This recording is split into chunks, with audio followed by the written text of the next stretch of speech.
बैठक करते हैं, लेकिन नरकटियागंज में विशेष अनुभव हो रहा है। ऐजा के आदमी जन बाड़न कमाल बाड़ा, सवाल भी ऐसा ऐसा कर रहे हैं। चलिए, आप समय निकाल कर यहाँ आए हैं, इसलिए आपका धन्यवाद कर रहे हैं। आपके सवालों का भी जवाब देंगे। किसी ने शुरुआत में कहा कि एक दिन आप आकर यहाँ अस्पताल को देख लीजिए कल चल के, तब आपको पता चलेगा। इसी नरकटिया ब्लॉक में कम से कम हम 10 दिन पैदल चले होंगे। हमको अस्पताल देखने का जरूरत नहीं है, आपको जगने की जरूरत है। आपको पता ही नहीं है? पूरा बिहार में 1 करोड़ आदमी बात सुन लेलन, समझ लेलन, अभियान से दल से जुड़ गईलन। जहां से शुरुआत भइल रहे वजह से अभी आदमी कहता है भैया चल के तनी अस्पताल देख ली। एगो आदमी पूछता जनसुराज के मतलब का ही बताओ। आप जैसे लोगों के लिए ही ग्रीस में एक बहुत बड़े दार्शनिक हुए थे, प्लेटो। उन्होंने बहुत अच्छी बात कही, if you do not participate in democracy be ready to be ruled by your inferiors. मतलब अगर राजनीति में आप भागीदार नहीं बनिएगा तो इस बात के लिए तैयार रहिए कि कोई मूर्ख आदमी राजा बनकर आप पर शासन करेगा। ये आप लोग जो हैं, इस राजनीति में भागीदार बनने के मतलब ही नहीं है कि सब आदमी राजनीति ज्वाइन करके वोट मांगे लागे। राजनीति में भागीदार बनने का मतलब ये है कि आप पढ़े लिखे लोग हैं, आपके हाथ में मोबाइल है, रोज समाचार पत्र पढ़ते हैं, टीवी देखते हैं, यूट्यूब देखते हैं। अगर आपको ये भी नहीं मालूम है कि जनसुराज क्या है, आप इसके प्रशंसक हो विरोधी हो, विरोध करने के लिए इतनी बड़ी घटना बिहार में 3 बरस से हो रही है और आप नरकटियागंज में रहते हैं और आपको ये पता ही नहीं है, तो आप ठीक दशा में जी रहे हैं। आपका कुछ भला नहीं होना चाहिए। कह रहा कैसे सुधार होगा? कोई सुधार नहीं होगा। कर नरकटियागंज का बता दीजिए कैसे सुधार होगा? काहे सुधार होगा? काहे सुधार होना चाहिए? आपका विधायक कई बार से जीत रहे हैं। विधायक जी कई बार से जीत तड़ी? 3 बार से। सांसद महोदय कई बार जीतल हवन। अपने एक से पहले कर बाबूजी कई बार से जीतल रहन। मेरे भाई कतना उद्योग, मतलब जोश में बोलता आदमी ठीक करके दिखा दी। अरे भाई अतना कष्ट में जियत रहो, अतना कष्ट में जियत रहो, तो विधायक जी 3 बार से कैसे जीत गई? पंजाब से आदमी आके वोट दिला सर। इतना बुर्बक पूछते हो?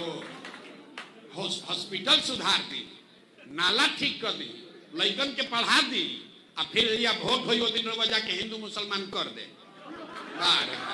वो दिन लौकी कि हम कुशवाहा हैं कि पंडित हैं, वैश्य हैं कि दलित हैं, वो दिन ना लौकी अस्पताल, वो दिन ना लौकी स्कूल आ गली आ पढ़ाई। आप बताइए, सारा नरकटियागंज के आदमी बैठल बा, कितना बड़ा बड़ा सवाल आदमी करता। नरकटिया हमरा शहर खातिर हुआ का करो? अरे आप एक सही वोट नहीं दे सकते हैं, खड़ा होकर लंबा लंबा फेंके जा रहे हैं। आप समझ रहे हैं कि हम डरा जाए कि हम बताई ये भैया हमरा के जल्दी वोट दो, तो हम आई तो नरकटियागंज के पेरिस बना दे, नॉर्वे बना दे। मोदी जी सिखा के गइलन, पी से पी, पटना के पुणे बनई है, मोतिहारी के मुंबई बनई है, तो हिसाब से नरकटियागंज नॉर्वे हो जाए के चाहिए। सारा जितना लोग है, अरे वोटवा जाके वैसा ही देवे के बाद जात के नाम पर, तो काहे के लिए इतना बड़ा बड़ा बात बोलते हैं? मत बोलिए। सुधार तब तक नहीं होगा, बदलाव तब तक नहीं होगा जब तक आप वोट देने का तरीका नहीं बदलिएगा। आप एक तरीके से वोट दे रहे थे, एक तरीके से काम हो रहा है, काहे सुधार होगा भाई? जब विधायक को सांसद के बात के डरे नहीं थे कि हम काम करी चाहे ना करी, नरकटियागंज में नरक हो जाई, न से नरकटियागंज न से नरक मोदी जी सिखैलन। तो अगर नरक भी हो जाई ना, तब वो काल वोट हो आदमी कही जाए दे भैया कदनो खराब बा, लालू के तो जंगल राज रहे, ओकरा से ठीक है बा, चलो करे के दो पैसा पार लगाओ। बताइए इसी पर वोट दिए हैं कि नहीं दिए? तो काहे लंबा लंबा सवाल कर रहे हैं? अब नहीं कीजिए तो पहले सुधरिए।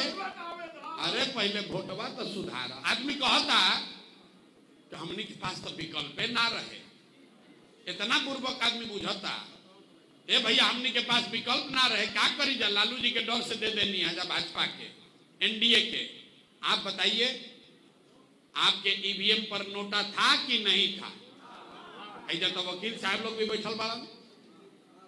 नोटा में अगर सबसे ज्यादा वोट पड़ जाओ तो संविधान में ही व्यवस्था बा कि फिर से चुनाव होई, आ जे चुनाव लड़ल रहे ना लड़ी, नया प्रत्याशी उनका फिर से देवे के पड़ी। काहे ना दबैली नोटा? तो नोटा का आदमी कहता है वोट तो बर्बाद हो जाई, का दी, चलो इनके के दे देता नहीं। मेरे भाई आपको सुधरना नहीं है। रउआ सुधर, रउआ को दे ले रउआ एगो दे ले बनी जा।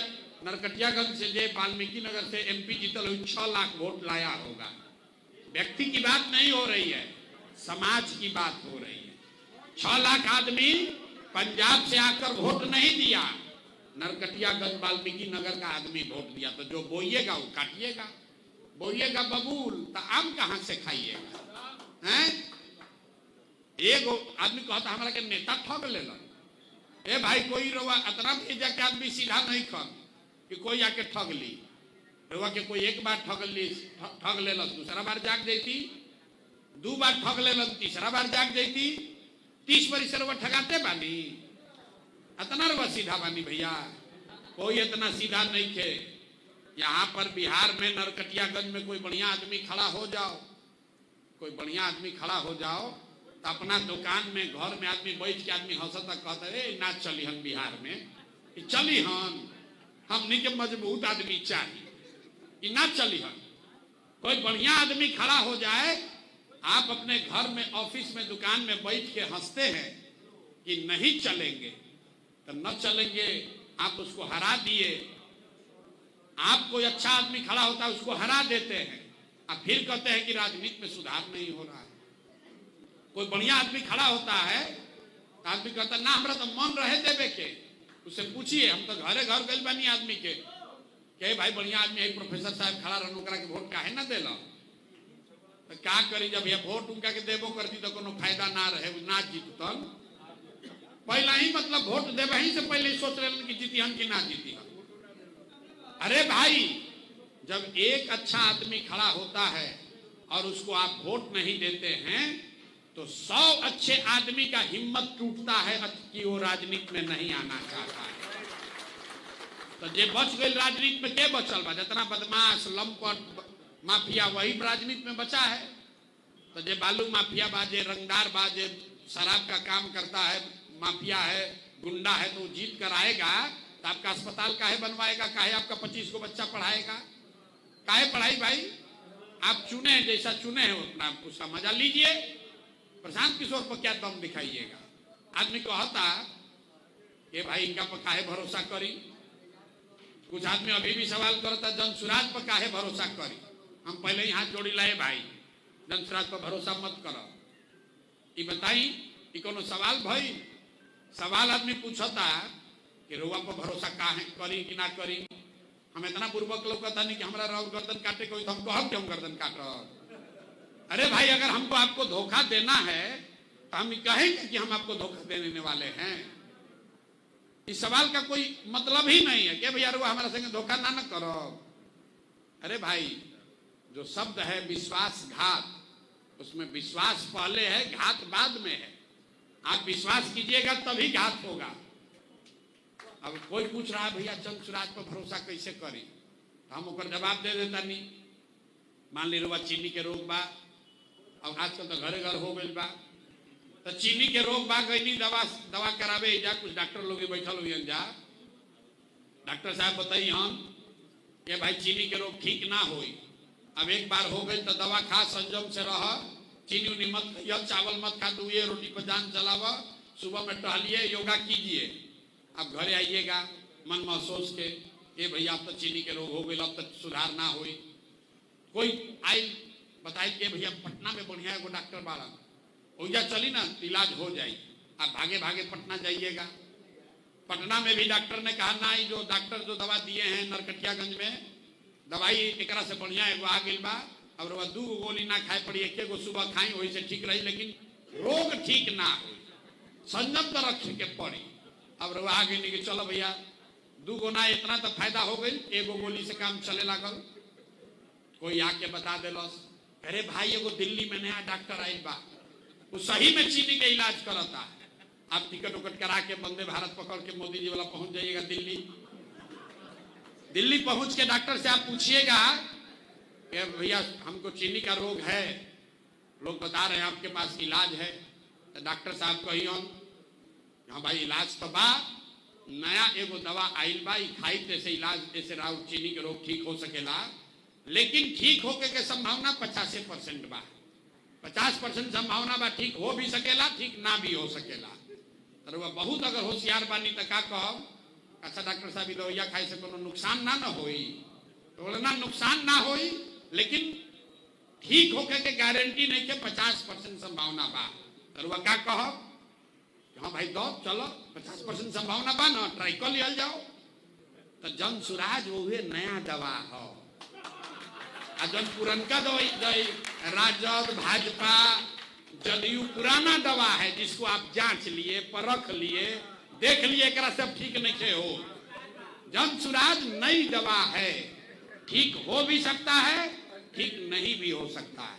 हम ये दावा नहीं कर कि हम आई तो सब सुधार दे, जन सुराज आई तो सुधर जाए, लेकिन 30 वर्ष से जो दवा आप खा रहे हैं, तो लालू वाला अगर रहे सुबह शाम खाए पड़त रहे, नीतीश में थोड़ा सुधार हो गए, लेकिन वो खाए से काम चलता, लेकिन चीनी के रोग नहीं थे ठीक हो। तो अगर ठीक करे के बाद तो रउआ तय कर ली कि एक्सपायर दवा खात रह, कि नया वाला दवा आई बा वो ट्राई कर। अगर नया दवा ट्राई करे के बाद भाई तो जन सुराज पकड़ लो, ना पुरनके में लटकल रहे के बाद तो लटकल रहो। नया दवा ट्राई कीजिएगा, 5 वर्ष के तो खतरा बा, आज बहुत हुई तो क्या हुई कि 5 वर्ष और गड़बड़ा जाए, तो पहले ही से कौन नरकटियागंज बढ़िया बाकी और सुधर जाए। चलो एक आदमी और ठग ली। लोकतंत्र में इतना बढ़िया व्यवस्था बा कि आदमी झूठो दिमाग लगावो तन कि हम केकरा पर भरोसा करी, केकरा पर ना करी। लोकतंत्र इतनी अच्छी व्यवस्था है कि आपको ये दिमाग लगाना ही नहीं है कि अच्छा को चुने कि खराब को चुने। आप जिसको भी चुनिए उसको पलटते रहिए। इस देश में 5 ऐसा राज्य है जिसमें 1/3 देश का अर्थव्यवस्था है। कौन कौन 5 राज्य बा?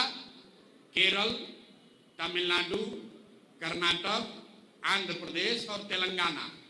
ये 5 राज्य में 1/3 देश के अर्थव्यवस्था बा। ये 5 राज्य में अलग अलग भाषा बोलाता, अलग अलग पार्टी के सरकार बा।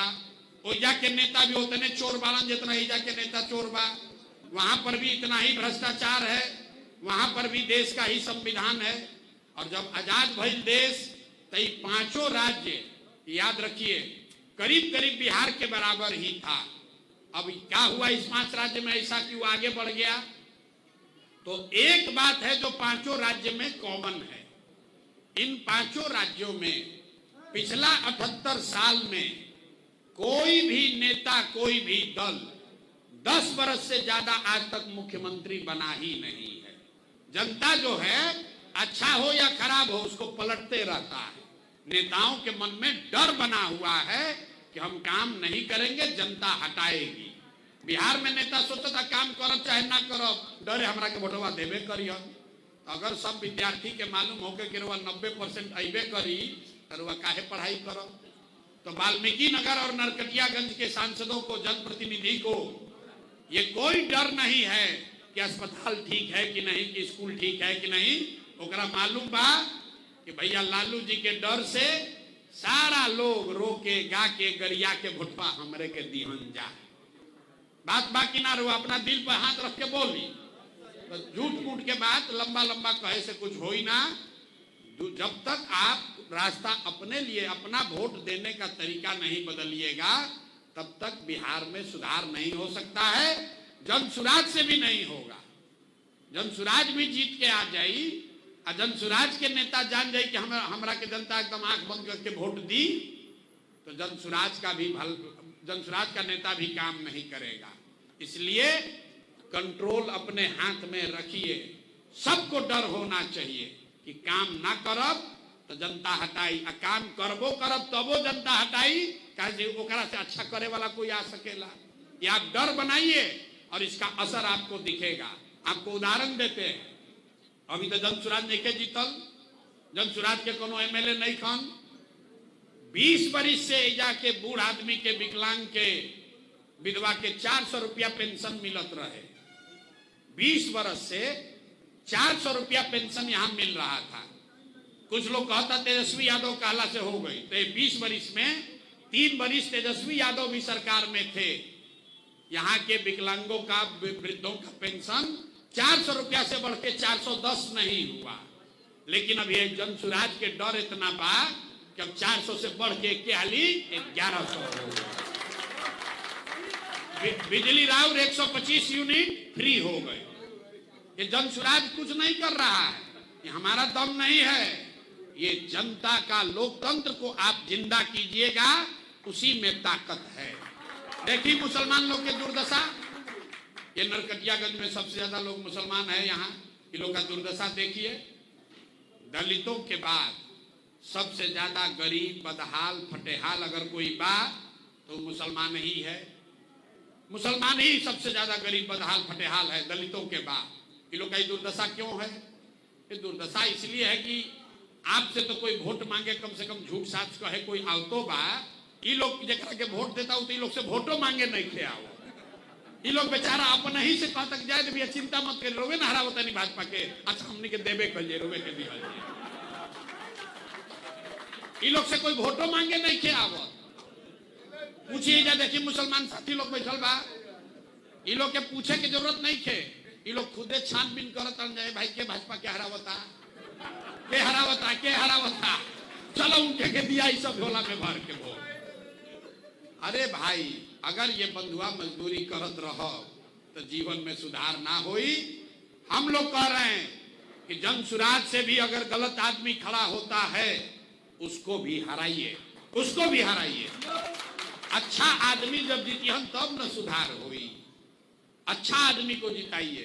तो जब यह वोट होता वो दिन तरह अपन जात दिखता, वो दिन हिंदू मुसलमान दिखता, वो दिन मोदी जी के 56 इंच के सीना दिखता है। तो कैसे सुधार होई? गांव गांव जाके हमने के चंपारण के धरती के नमन कर रहा बानी। हमरा कोई कहल कि भितिहरवा आश्रम से भैया जौन शुरू होला वो सब आदमी फेल कर गई बार, वो मत जाए भितिहरवा से मत शुरू करे। हमरा के लोग डेरवैले रहे पहले। देखिए जरा वो चंपारण के बानी, हमरा कोई कहल कि ऐसा करी कि पहले ओजा पुनौरा धाम में पहले पूजा करके ओजा से आई भितिहरवा, ना तो भितिहरवा से जे अभियान शुरू कैलस उनका फेले होके के बाद। अब बताई, हम 3 बरिस से करता नहीं प्रयास कि सब एमे सफलता मिली कि ना मिली, लेकिन अगर सफलता का आलम देखी, सफलता का आलम देखिए। 1.25 करोड़ लोग बिहार में आज जनसुराज से जुड़े हुए हैं। यही नरकटियागंज से कभी हम गए होंगे तो 10 आदमी भी ध्यान नहीं दिया होगा। हमारी हालत देखी, सुबह से शाम तक लोग से मिलत समय नहीं के, दम लेवे के नहीं के। यही जाति वाली व्यवस्था है, यही हिंदू मुसलमान है, यही भ्रष्टाचार है, यहीं पर सारा बाहुबली लोग है। लेकिन हजारों लाखों की संख्या में लोग जुड़ रहे हैं। अगर प्रयास होगा तो निश्चित सफलता मिलेगी। कह रहे भैया मिलेगा मिलेगा, हम आपको बता रहे हैं सफलता मिले ना मिले। एजा बहुत आदमी बैठल बा, हमने के महाभारत के कहानी कथा सुनत तनी जा। महाभारत में अभिमन्यु के खूब चर्चा होला। लोग बताता है कि अभिमन्यु चक्रव्यूह भेद नहीं पाए। कथा में कहल जाला कि 7वां दरवाजा पर अभिमन्यु को घेर के सब लोग मार दी। लेकिन आज भी पूरे संसार में अभिमन्यु के प्रयास की चर्चा होती है, उनके शौर्य गाथा की चर्चा होती है। उनको घेर कर मारने वाले का चर्चा कोई नहीं करता है। जब चक्रव्यूह के बात हुई तो अभिमन्यु के बात हुई। तो अगर हमने के जौन प्रयास कर रहा बन जाए में सफलता ना भी मिली तो भी इस कालखंड का जब इतिहास लिखा जाएगा तो ये जरूर कहा जाएगा कि कोई जनसुराज की ओर से प्रशांत किशोर और उनके साथ सैकड़ों हजारों लोग आए थे। इन्होंने बिहार को सुधारने का प्रयास किया था। सफलता मिले या न मिले, तो हम लोग को कोई उसका चिंता नहीं है। हम ये आपको खाली इतने तय करना है कि भाई ये प्रयास होना चाहिए कि नहीं होना चाहिए, क्योंकि बिहार में अगर सुधार होके के बाद तो प्रयास हम करी या रउआ करी, प्रयास आज होके या 10 वर्ष के बाद होके करे, तो भैया कोई ना कोई बिहार के ही आदमी के पड़ी। तो आप तय कर लीजिए कि आप प्रयास में, सुधार के प्रयास में कंधा लगाने वाला बनना चाहते हैं कि बाहर बैठ के सवाल करने वाला और आलोचना करने वाला बनना चाहते हैं। निर्णय आपको करना है कि अभिमन्यु के साथ लगकर आपको चक्रव्यूह तोड़ना है कि चक्रव्यूह के बाहर बैठ के कहे कि बड़ा कठिन बा। अरे भाई कठिन बा तबे ना इतना दिन लागल बा, कठिन तो है ही, कठिन है। कठिन इसलिए नहीं है कि इसको लालू जी ने बर्बाद किया कि मोदी जी ने आबाद किया। कठिन इसलिए है कि पिछले 40-45 साल से आपने, हमने, सबने कहीं न कहीं राजनीति से, बिहार के समाज और राजनीति से अपने आप को किनारे कर लिया और बिहार पीछे, इतना पीछे चला गया है कि अब जैसे कुआं में से भारी सामान निकालने के बाद तो सब आदमी ताकत लगाएगा तब निकलेगा। किसी एक प्रशांत किशोर के बस का बात नहीं है, सारे लोग लगेंगे तो सुधार निश्चित होगा।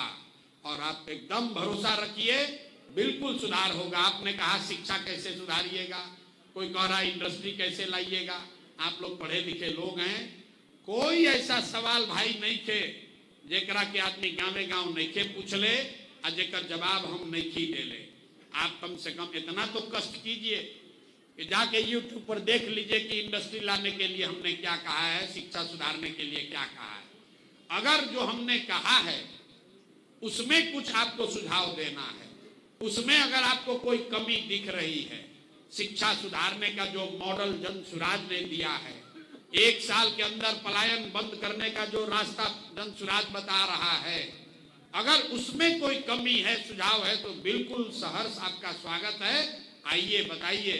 लेकिन पूरा रामायण बचा गई तो ये मत पूछी फिर कि भैया राम जी के रहा, ये मत पूछिए, वो बात ठीक नहीं है।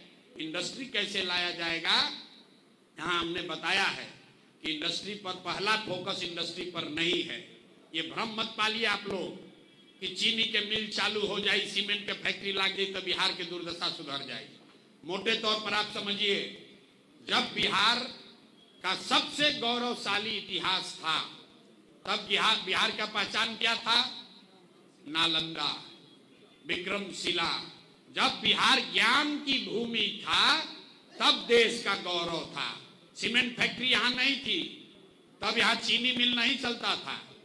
जब तक अगर बिहार के गौरवशाली इतिहास को वापस लाना है तो इसको फिर से ज्ञान का भूमि बनाकर ही आप वो गौरवशाली इतिहास ला सकते हैं। चीनी मिल, सीमेंट फैक्ट्री, फैक्ट्रियां चावल का हो, चीनी का हो, स्टील का हो, ये होना चाहिए, होगा, लेकिन उससे बिहार का गौरवशाली इतिहास वापस नहीं आएगा। जब तक आपके हमारे बच्चे पढ़ेंगे नहीं तब तक कुछ सुधरने वाला नहीं है। कोई नेता आ जाए, अभी जातीय जनगणना भइल, 3 बरिस आदमी एक दूसरा के झकझोरत, कोई जातीय जनगणना के पक्ष में बा, कोई विरोध में बा। रउआ बताइए, इतना आदमी जब बैठल बा, एक आदमी भी हाथ उठा के नहीं कह सकता है कि जातीय जनगणना के रिपोर्ट आपने पढ़ा है कि नहीं पढ़ा है।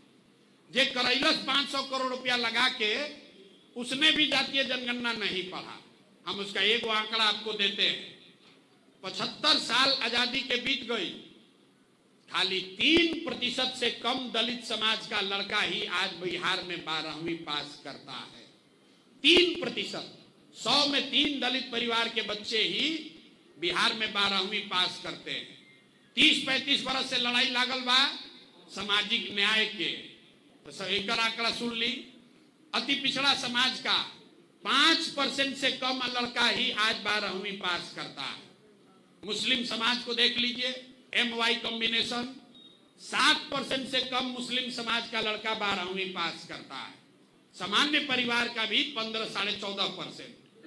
पूरा बिहार में औसत निकालिएगा तो 10% से कम लड़के 12वीं पास करते हैं। और पूरा समाज लड़ाई में लागल बा कि आरक्षण तहरा ज्यादा मिली कि हमरा ज्यादा मिली। यही में सब पगलाइल बा। 30 बरिस से गर्दन काटे खातिर आदमी तैयार बाना ने भाई आरक्षण 10% तहार बढ़ी कि हमार कम होई, हम एनेक्सर 1 में रहब कि हम एनेक्सर 2 में रहब। अरे भाई जब तू 12वीं नहीं कर पास कर तो आरक्षण चाहे ऊपर से ले लो चाहे नीचे से ले लो, तार नौकरी लागिए ना सके। कैसे लगेगा नौकरी? जब आपका बच्चा 12वीं नहीं पास कर रहा है तो आरक्षण कैसे ले लीजिएगा? दूसर बीमारी एजा बिहार में देखी, सरकारी नौकरी के जहां जाई आदमी मारा मारी करत है सरकारी नौकरी करे, भैया हमारा कहीं नौकरी दिलवा दी, ए भैया हमारा हई नौकरी में सैलरी बढ़वा दी। नेता लोग भी वही जान रहा है तो कहता है भैया हम 5 लाख नौकरी दे दिए, कोई कह रहा हम 10 लाख दे दिए। आंकड़ा याद रखिए, पूरे बिहार में चपरासी से लेकर मुख्य सचिव तक संविदा कर्मी इंक्लूडेड सारा लोग के गिनती करब तो 23.25 लाख आदमी ही बिहार में सरकारी नौकरी करता। 78 साल में 23.25 लाख आदमी ही सरकारी नौकरी करता है। बिहार की आबादी का हुआ 1.97%, मतलब 2% आदमी सरकारी नौकरी एजा करता और 98% आदमी ना सरकारी नौकरी करता है ना आगे कभी कर सकता है। अब पूरा 100% समाज यही में लागल बा कि सरकारी नौकरी में आरक्षण कितना मिलता है। 30 बरिस से अरे भाई मंडल कमीशन आई, पूरा देश खाती आई, लोग आगे बढ़ गया भाई, जरा मिलत आरक्षण मिलो, जरा नहीं मिलत नहीं मिलत। अब बिहार में आदमी झोटा झोटी कैले बाड़न, वही में मारा मारी लगेले बाड़न, केकर आरक्षण बढ़ी केकर घटी, वही पर नेता अपन चल रहा बा सब। ए भाई तारा कब के अली एनेक्सर 2 से निकाल के एनेक्सर 1 में डाल दे, अब 2 करोड़ आदमी वोट दे देला। ए भाई तू अब क्या एनेक्सर 1 में बाड़ा, अब क्या तारा के SC वाला बना दे। तो देख लो का बेटा पान समाज के बेचारे लोग EBC में थे, इनको नीतीश कुमार ने बना दिया SC। राज्य सरकार को पावर नहीं है, राज्य सरकार को ये बदलने का पावर नहीं है।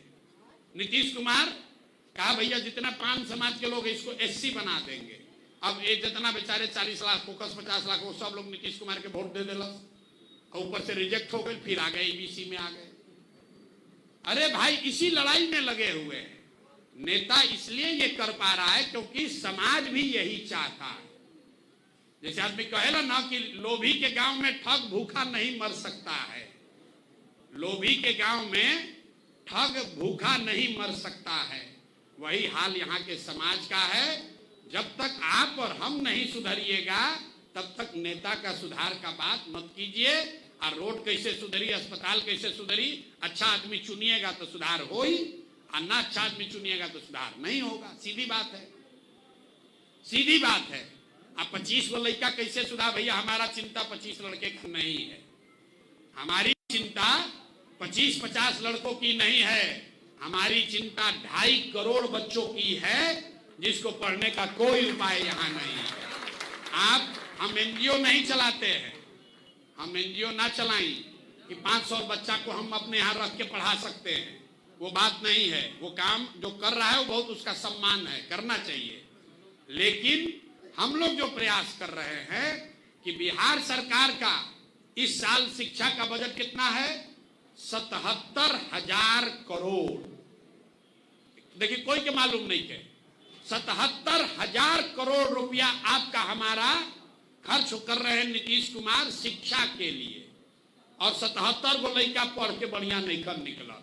तो समाज को चिंता ये होनी चाहिए कि 77,000 करोड़ का इस्तेमाल कैसे अच्छा हो ताकि बच्चों की पढ़ाई सुधरे। 77 गो 100 गो 200 लड़का को सुधार के आप ये काम नहीं कर सकते हैं। तो don't miss the jungle for the wood. अंग्रेजी में कहावत है, जंगल में आग लागल बा और वो एगो लकड़ी लेके खड़ा बन के लकड़िया के बचा ले। अरे जब पूरा जंगले जल जाएगा तो आप कहाँ बचिएगा, लकड़ी कहाँ बचेगा। अगर बिहार में 3,16,000 करोड़ का बजट है, उसमें 77,000 करोड़ रुपया खाली शिक्षा के नाम पर खर्च हो रहा है, और रउआ बता दी एक भी स्कूल में जहां पढ़ाई होके हमनियों के सरकारी विद्यालय से पढ़ल बानी जा, लालू जी से भी ज्यादा दुर्दशा अभी बा। काहे कम से कम लालू जी के कोनो शिक्षा से लेवे देवे के ना रहे तो छोड़ दिल रन भैया, जौन जरा करे कर, ना 1 रुपया खर्चा करब, ना हम सुधारब ना बिगाड़ब, तो जौन रहे तौन रहे। इन नीतीश जैलन सुधार करे, 77,000 करोड़ रुपया 60,000 करोड़ रुपया हर साल खर्चो करत रहन, अब पूरा लूट मचा हुआ है ऊपर से लेकर नीचे तक। कैसे सुधार होगा? हम लोगों ने शिक्षा का जो मॉडल दिया है, जो हम लोग बता रहे हैं कि भैया हर प्रखंड में, दुनिया में स्कैंडिनेवियन कंट्री के लोग अगर नाम सुन ले हो कि नॉर्वे, फिनलैंड, डेनमार्क, ये जो देश हैं जहां सबसे अच्छा प्राइमरी एजुकेशन की व्यवस्था है, उन लोगों ने बताया कि rather than taking school to every village, take good rather than taking good school to every village, take children to the good school. मतलब हर गांव में विद्यालय बनावे के बजाय अच्छा विद्यालय कुछ जगह पर बनाइए और बच्चों को वहां पर पहुंचाइए। तो जब बिहार का हमने अध्ययन कराया तो हम लोगों ने पाया कि अगर प्रखंड के स्तर पर 5 गो अच्छा विद्यालय भी बना दिया जाओ और हर गांव में स्कूल बस की सुविधा हो जाओ, तो 20 मिनट से ज्यादा किसी बच्चे को नहीं लगेगा उस स्कूल में पहुंचने में। तो जनसुराज ये कह रहा है कि हम लोग अगले 10 वर्ष में इस देश का सबसे अच्छा स्कूल का व्यवस्था बनाना चाहते हैं। वो बनाने में 10 वर्ष लगेगा। हर प्रखंड में नेतरहाट के स्तर का कम से कम 10 विद्यालय बनाया जाए। नेतरहाट क्यों कह रहे हैं? इसलिए कि नेतरहाट सरकारी विद्यालय बिहार सरकार द्वारा चलाया जाता था और एक अकेले नेतरहाट से 1500 से ज्यादा IAS IPS बने हैं एक नेतरहाट विद्यालय से। आप अंदाजा लगाइए, अगर हर प्रखंड में 10 बन जाए तो बिहार का कायाकल्प हो जाएगा। लेकिन अगर 10 बनाना है तो उसके लिए 10 वर्ष लगेगा। क्यों लगेगा? क्योंकि हर साल अगर आपको एक प्रखंड में एक बनाना है, 550 ऐसा विद्यालय बनाना है, तो उसमें करीब 17 से 20 हजार करोड़ रुपया खर्च लगेगा। अब पैसा जितना बाना कि एक के बार सब बना दिया जाओ। तो हम लोग ये कह रहे हैं कि हर साल हर प्रखंड में एगो नेतरहाट के स्तर के विद्यालय बनावल जाई।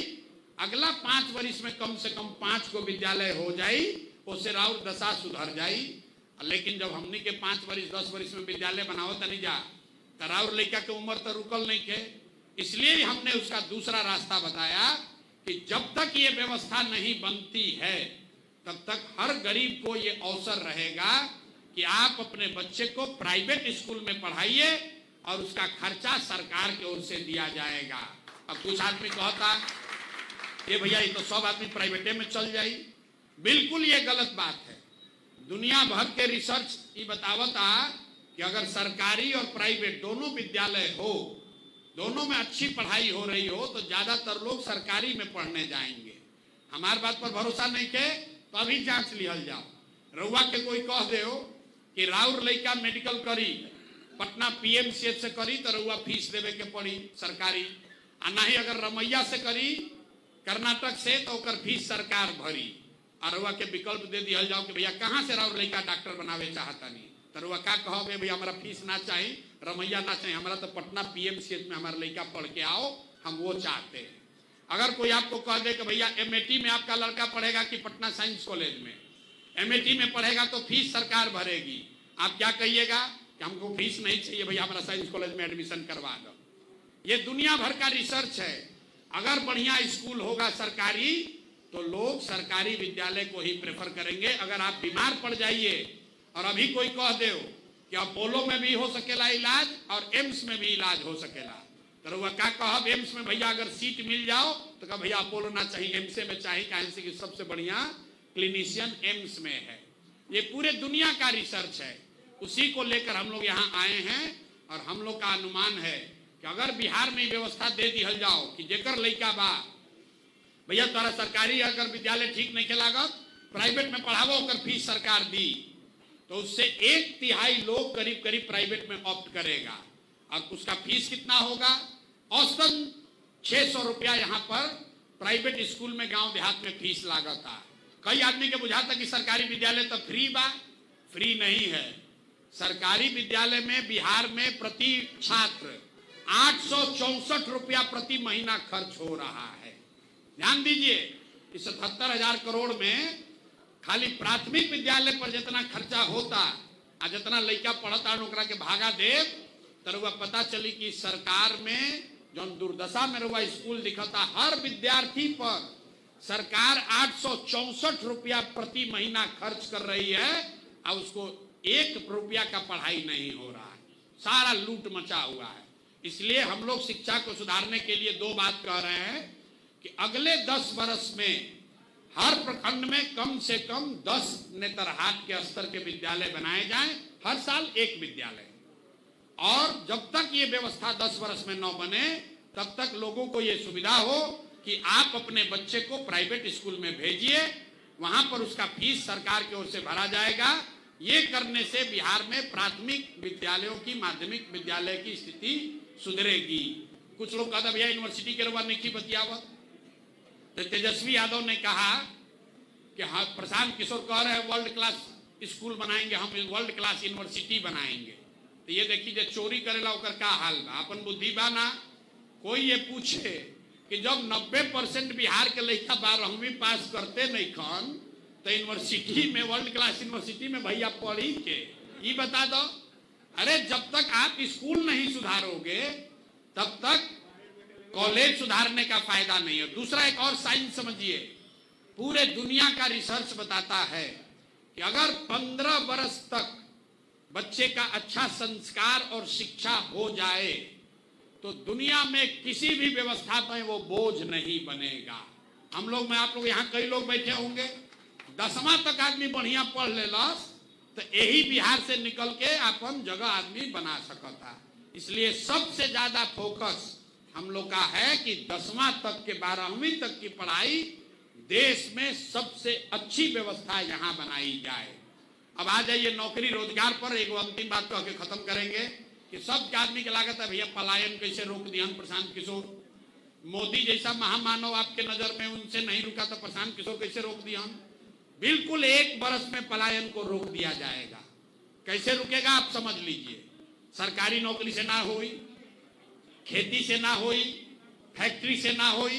पहले आप समझिए कि पलायन का क्या पहलू क्या है। बिहार से, देश से, बिहार से सिर्फ लोगों का पलायन नहीं है, यहाँ से पूंजी का पलायन सबसे बड़ा पलायन है, बुद्धि का पलायन उसके बाद का पलायन है, और उसके बाद है श्रम का पलायन, लोगों का पलायन। पूंजी का पलायन क्या है? अब 2 मिनट धीरज रख के सुनी तब बुझाई, दूसरा आदमी ना बताई।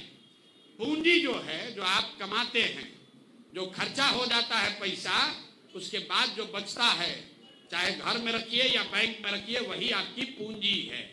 तो ये पूंजी जो आप बैंक में रखते हैं, तो पूरे बिहार से हर आदमी बैंक में कुछ ना कुछ रुपया रखा था, और बैंक का ये काम है कि वो पूंजी आपको जो लोन के तौर पर देता है, काम करने के लिए, बिजनेस करने के लिए, घर बनाने के लिए, गाड़ी खरीदने के लिए, खेती करने के लिए, इसको RBI, reserve bank of India, एक आंकड़ा जारी करता है, सीडी रेशियो, कितना पैसा बैंक में जमा हुआ और कितना पैसा बैंक वालों ने ऋण के तौर पर समाज को वापस किया। तो पूरा देश में व्यवस्था बा कि जितना रुपया हमने के बैंक में देश भर के आदमी रखा था, उनमें से कम 70 रुपया लोन के तौर पर बैंक को वापस देना है। ये रूल है। इस बैंक का स्वेच्छा नहीं है, उसको देना ही देना है। ऐसा नहीं कह सकता है बैंक कि सारा पैसा ले लिया और सब पैसा ले जाके स्टॉक मार्केट में लगा दिए। उसको 70% पैसा समाज को वापस देना है। इसको कहते हैं सीडी रेशियो।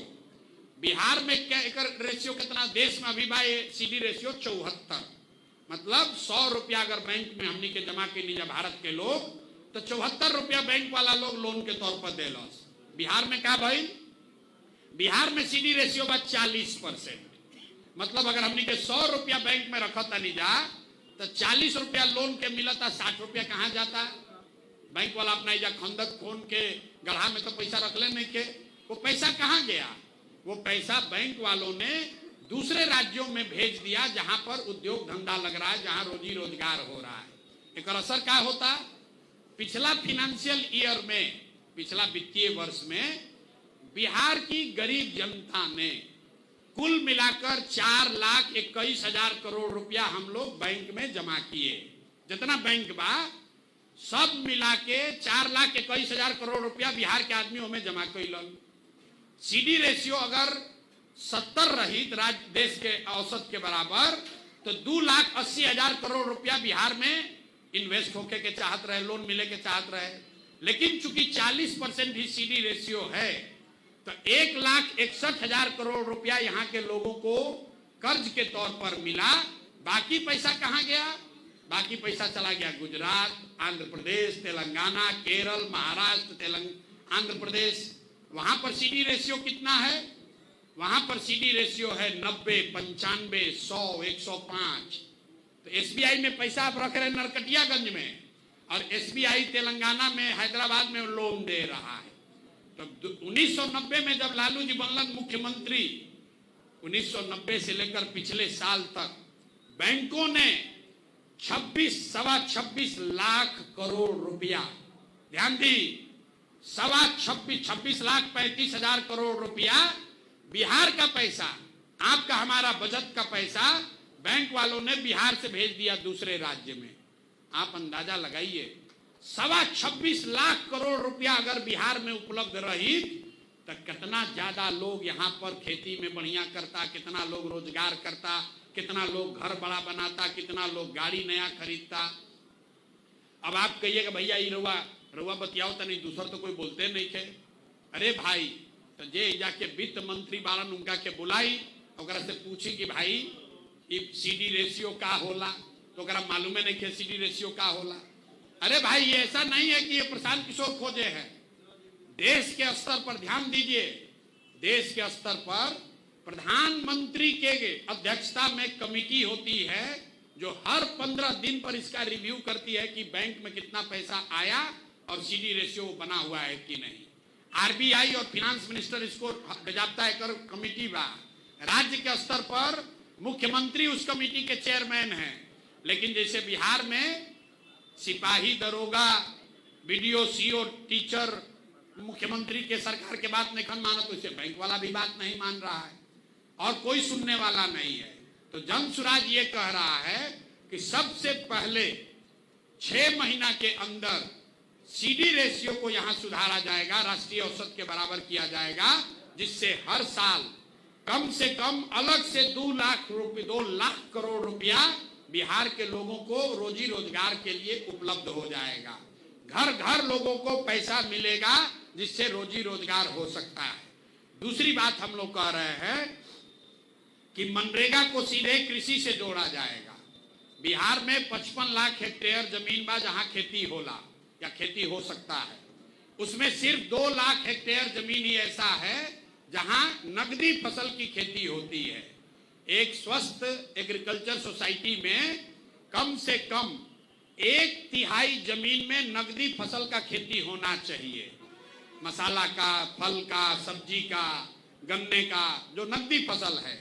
यहाँ बिहार में 55 लाख हेक्टेयर में सिर्फ 2 लाख हेक्टेयर में ही नगदी फसल की खेती हो रही है।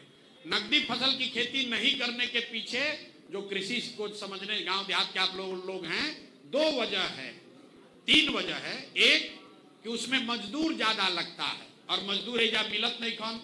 दूसरा, उसमें पूंजी ज्यादा लगती है, तो पूंजी आपको बताए, पूंजी आपको लोन मिलता नहीं है। और तीसरा, मार्केट नहीं है। अगर आप उपजाइएगा आलू तो उसको कहीं रखने का, बेचने का, सब्जी का उपाय नहीं है। तो हम लोग ये कह रहे हैं, पूंजी की बात आपको बताई। दूसरी बात हम लोग कह रहे हैं कि मनरेगा को कृषि से जोड़ देंगे और किसानों को ये सुविधा हो जाएगी कि जो आदमी भी नगदी फसल की खेती करना चाहता है उसको मनरेगा का मुफ्त में मजदूर दिया जाएगा। उससे फायदा क्या हुई कि जो आदमी अभी धान उगा रहा है वो कल से लहसुन उगाएगा, उसको 1 एकड़ पर 2 मजदूर जो है वो मनरेगा का मुफ्त में मिलेगा। और 1 रुपया भी सरकार का खर्च नहीं है, क्योंकि ये पैसा दिल्ली सरकार से आता है। पिछले साल मनरेगा में बिहार सरकार के यूटिलाइजेशन बा 40%। मतलब अगर दिल्ली से हमने के 100 रुपया मिल सकत रहे तो हमने के 40 रुपया लेनी जा, 60 रुपया दिल्ली में सरेंडर कर देनी जा। तो दूसरा, अगर कृषि आधारित पलायन को रोकने के लिए हम लोग कह रहे हैं कि यहीं पर मनरेगा को कृषि से जोड़िए, ताकि लैंड प्रोडक्टिविटी, जमीन दरवा जितना बा उतने रही बढ़ ना सके, लेकिन उसी 1 एकड़ से आप नकदी फसल की खेती करके ज्यादा पैसा कमा सकें, लैंड की प्रोडक्टिविटी को बढ़ाया जाए। और तीसरा और अंतिम सुझाव जो हम लोग दे रहे हैं, यहां पर समाज में अगर वह गंभीरता से देखो तो लोन लेने से लोग डरते हैं।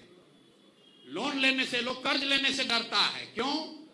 मूलधन से ज्यादा ये आदमी ब्याज से डराला। रवा गुजरात और बिहार के आदमी के बैठाई तो गुजरात के आदमी के धंधा बिजनेस करे के बाद दुकान खोले के बाद तुरंत कर्जा ले ली। बिहार के आदमी कर्जा लिहन बेटी के बियाह खातिर, लड़का के पढ़ावे खातिर, चाहे घर बनावे खातिर। कह के भैया एगो कर्जा लेके दुकान खोल लो, कोनो काम कर लो, तो कही ना रे भाई इतना ब्याज चक्रवृद्धि ब्याज हो जाए, मर जाए, वही में बर्बाद हो जाए, कर्जा नहीं के लेवे के। तो सोसाइटी में कर्ज के प्रति एक फीलिंग है कि भैया कर्ज नहीं लेना है। इसको बढ़ाने के लिए जन सुराज कह रहा है कि हर वो व्यक्ति जो रोजी रोजगार करना चाहता है, कर्ज लेकर, लोन लेकर, उसको अब 10% के बजाय 4% पर ओकरा लोन मिली आ 6% ओकर लोन जौन बा ब्याज सरकार के ओर से भरल जाए। उसे का होई, नया लड़का जौन बाड़ा सन वो 4% ब्याज पर लोन लेकर अपना काम शुरू करेगा। सरकार को फायदा क्या है कि 6000 करोड़ रुपया अगर हम खर्च करें सरकार से, ध्यान से सुनिए, 6000 करोड़ रुपया अगर बजट से खर्च कीजिएगा तो 1 लाख करोड़ रुपया लोन के तौर पर लोगों को मिल जाएगा। काहे? 1 लाख करोड़ रुपया लोन ले बैंक से तो 10,000 करोड़ हुआ उसका ब्याज, ब्याज में 4000 दिया आपने 4% से और 6% दिया सरकार ने, तो 6000 करोड़ का इस्तेमाल करके समाज में 1 लाख करोड़ का रोजी रोजगार का अवसर पैदा किया जाएगा। और हम लोग जब इसको कंप्यूटर में सिमुलेट करते हैं तो ये तीनों चीज अगर कर दिया जाए, यहाँ पूंजी अगर हर साल 2 लाख एक्स्ट्रा उपलब्ध हो जाए, मनरेगा को कृषि से जोड़ दिया जाए और जो लोग रोजी रोजगार करना चाहते हैं उसको सस्ते दर पर ऋण मिलने लगे, तो 1 साल में 50 लाख से ज्यादा लोगों के लिए यहाँ 10-12 हजार का रोजी रोजगार हो जाएगा। यही बात हम लोग बता रहे हैं, खाली नहीं कह रहे कि हो जाएगा, उसका पूरा ब्लूप्रिंट दे रहे हैं एक लाइन में कि पूंजी के पलायन को रोक के बुद्धि का पलायन रोका जाएगा।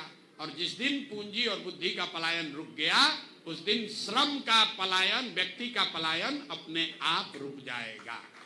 तो ये पढ़ाई और रोजगार खातिर 2 बात बताओ तनी।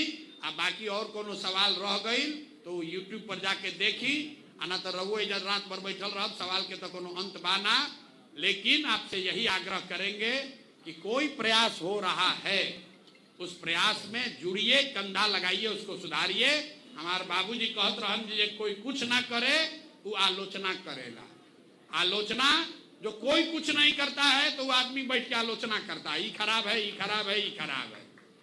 आप आलोचना करिए लेकिन कुछ प्रयास भी कीजिए, सुधार के लिए प्रयास कीजिएगा तो आपकी आलोचना में वो बल मिलेगा, उसमें वो गंभीरता रहेगी, वो समझ रहेगी जिसका लोग सम्मान करेंगे। तो आप सब पढ़े लिखे समझदार लोग हैं, ये बंधुआ मजदूरी खत्म कीजिए, जिस विषय से परेशान हैं उस विषय पर वोट कीजिए, अच्छे आदमी को जिताइए, अच्छा आदमी जीतेगा तो किसी भी दल से जीतेगा आपका भला करेगा, बुरा आदमी जीतेगा तो किसी भी दल से जीतेगा आपका बुरा ही होगा।